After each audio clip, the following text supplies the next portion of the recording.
राज्य के रुड़की में दुराचार का मामला प्रकाश में आया है। आरोप है कि युवक ने युवती को निकाह का झांसा दिया और लंबे समय तक हवस का शिकार बनाता रहा। अब वह युवती से निकाह से मुकर गया है। पीड़िता की तहरीर पर पुलिस ने मुकदमा दर्ज कर लिया है। यह घटना कोतवाली रुड़की क्षेत्र की है। उत्तर प्रदेश के जनपद शामली अंतर्गत कस्बे जलालाबाद निवासी युवती का आरोप है कि उसकी रुड़की निवासी युवक से पहले से दोस्ती थी। यह दोस्ती बाद में प्रेम प्रसंग में बदल गई। इसके बाद युवक ने कई बार उसे निकाह करने का झांसा देते हुए उसके साथ कई बार दुराचार किया। आरोप है कि अब युवक ने निकाह के लिए इनकार कर दिया है। तहरीर पर पुलिस ने मुकदमा दर्ज कर मामले की जांच शुरू कर दी है। राज्य उत्तराखंड के सीमांत जनपद पिथौरागढ़ में ललित प्रसाद निवासी बागेश्वर द्वारा थाना बेरीनाग में तहरीर दी गई कि उनकी बहन के पति भगत राम पुत्र लालू राम निवासी चौकोड़ी बेरीनाग द्वारा विगत 2 वर्षों से वादी की बहन का उत्पीड़न कर उसे दहेज के लिए प्रताड़ित किया जा रहा था तथा उसके साथ मारपीट की जाती थी। 4 अगस्त 2023 को रात में भगत राम ने अपनी पत्नी के साथ मारपीट कर उसे जहर देकर मौत के घाट उतार दिया गया। ललित प्रसाद की तहरीर के आधार पर थाना बेरीनाग में अभियुक्त भगत राम के विरुद्ध धारा 302 भादवी के अंतर्गत अभियोग पंजीकृत किया गया।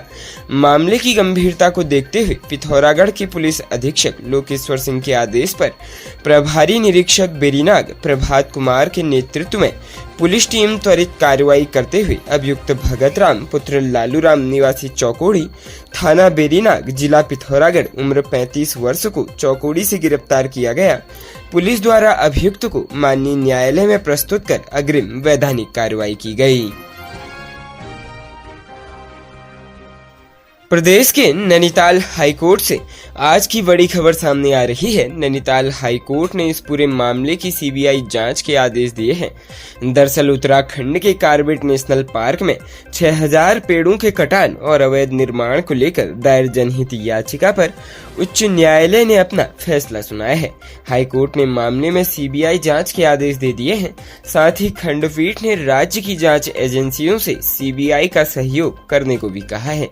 मुख्य न्यायाधीश विपिन सांघी की खंडपीठ ने आज अपना निर्णय सुनाते हुए मामले को सीबीआई के साथ सहयोग करने को कहा है। देहरादून निवासी अनु पंत ने उच्च न्यायालय में जनहित याचिका दायर कर आरोपियों के खिलाफ कार्रवाई की मांग की थी। खंडपीठ ने अपने आदेश में राज्य की जांच एजेंसियों से केंद्रीय जांच एजेंसी सीबीआई का सहयोग करने को कहा है। खंडपीठ ने इससे पहले हुई सुनवाई के बाद मामले की गंभीरता और शीर्ष अधिकारियों के संदिग्ध रोल को देखते हुए मामले में अपना फैसला सुरक्षित रख लिया था। प्रदेश के बागेश्वर विधानसभा उपचुनाव में मतदान शांतिपूर्ण संपन्न हुआ। सुबह 7 से 5 बजे तक 188 मतदान केंद्रों में मतदाताओं ने अपने मताधिकार का प्रयोग किया। जिला निर्वाचन अधिकारी अनुराधा पाल ने बताया कि सभी मतदान केंद्रों में मतदान शांतिपूर्ण संपन्न हुआ और कुल 55.4% वोट पड़े हैं। 1673 पोस्टल बैलेट भी जिला निवास कार्यालय पहुंच गए हैं, जिनका कुल मतदान प्रतिशत में जुड़ना बाकी है। वहीं मतदान 56 होने के बाद पोलिंग पार्टियों के डिग्री कॉलेज पहुंचने का सिलसिला भी शुरू हो गया। देर रात तक सभी पोलिंग पार्टियों डिग्री कॉलेज में पहुंच जाएगी। विधानसभा उपचुनाव के लिए भारतीय जनता पार्टी के प्रत्याशी पार्वती दास और कांग्रेस के प्रत्याशी बसंत कुमार के बीच सीधा मुकाबला है। उत्तराखंड क्रांति दल के अर्जुन देव, उत्तराखंड परिवर्तन पार्टी के भागवत कोहली और समाजवादी पार्टी के भगवती प्रसाद त्रिकोटी ने भी चुनाव लड़ा है। 8 सितंबर को होने वाली मतगणना के बाद यह पता चल जाएगा कि उपचुनाव में जनता ने किस पर मतों के जरिए अपनी कृपा बरसाई है।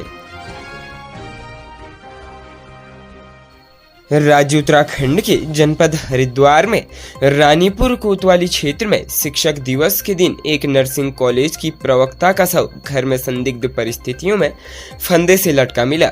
पुलिस ने शव को पोस्टमार्टम के लिए जिला अस्पताल भिजवाया और पोस्टमार्टम के बाद शव को परिजनों के सुपुर्द कर दिया। पुलिस ने कहा कि प्रथम दृष्टया गृह क्लेश के कारण आत्महत्या करने की बात सामने आई है। पुलिस से प्राप्त जानकारी के अनुसार मंगलवार को 30 वर्षीय पूजा सैनी पत्नी गौरव सैनी निवासी सेक्टर 2 रानीपुर अपने कमरे में संदिग्ध परिस्थितियों में फंदे से लटकी मिली। इस दौरान पति बेटी को स्कूल छोड़ने के लिए गया हुआ था। जब वापस आया तो पत्नी को फंदे पर लटकी देख उसे फंदे से नीचे उतारा। उसके बाद मुख्य चिकित्सालय BHEL में ले गया, जहां चिकित्सकों ने उसे मृत घोषित कर दिया। अस्पताल प्रबंधन की सूचना पर पुलिस मौके पर पहुंची। शव को कब्जे में लेकर पंचनामा भरने के बाद जिला अस्पताल की मोर्चरी में भिजवा दिया। पुलिस के अनुसार पूजा रानीपुर झाल स्थित भूमानंद नर्सिंग कॉलेज में प्रवक्ता के पद पर कार्यरत थी, जबकि उसका पति गौरव BHEL में कार्यरत है। दोनों की करीब 10 साल पहले शादी हुई थी। दोनों की एक बेटी है। इधर दोनों के बीच विवाद हुआ था। इसके बाद वह मायके चली गई थी। 4 दिन पहले ही समझौते के बाद पति के साथ वापस आई थी। कोतवाली प्रभारी नरेंद्र बिष्ट ने बताया कि पोस्टमार्टम कराने के बाद शव को परिजनों के सुपुर्द कर दिया गया है। घटना स्थल से कोई नोट नहीं मिला है। संभवतः गृह क्लेश के चलते आत्महत्या की है। शिक्षक दिवस पर शिक्षिका की आत्महत्या से हर कोई दुखी है।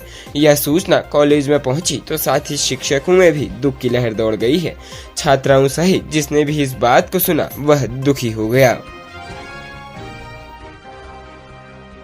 देवभूमि उत्तराखंड के कई इलाकों में इन दिनों गुलदार की दहशत छाई हुई है। यहाँ श्रीनगर के खिरसू में गुलदार ने दादी का हाथ पकड़कर जा रही 4 वर्ष की बच्ची को मार डाला। मिली जानकारी के अनुसार मंगलवार सुबह 11 बजे कालांग की कमला देवी 4 साल की पोती आयशा को आंगनबाड़ी केंद्र से ला रही थी। आयशा ने दादी का हाथ पकड़ रखा था। जैसे ही वो घर के पास पहुंची तभी अचानक गुलदार आया और बच्ची पर हमला कर दिया। गुलदार जैसे ही उसे झपट कर हमला करने लगा तो दादी ने पोती को छुड़ाने के लिए गुलदार से भिड़ गई। इस बीच दादी के हाथ में बच्ची को छोड़कर भाग गया, लेकिन मासूम के गले में घाव हो गया। इस दौरान शोर सुनकर प्रधान दीपा सहित अन्य ग्रामीण आए, जिसके बाद लोगों का जमावड़ा लग गया। तब तक मासूम की मौत हो चुकी थी। घटना के समय आयशा के पिता और दादा बाजार गए हुए थे, जबकि मां घर पर ही थी। घटना देख परिजनों में कोहराम मच गया, जिसके बाद ग्रामीण शव लेकर सड़क मार्ग पर आ गए। यहां गुलदार को आदमखोर घोषित कर तत्काल मारने की मांग कर प्रदर्शन शुरू कर दिया, जिस पर वन विभाग और प्रशासन ने किसी तरह समझा बुझाकर जाम खुलवाया। खबरों में बने रहने के लिए धन्यवाद। खबरों से प्रकाशित रहने के लिए कुमाऊनी कुटुंब को सब्सक्राइब करना न भूलें तथा खबरों को शेयर कर सहयोग प्रदान अवश्य करें।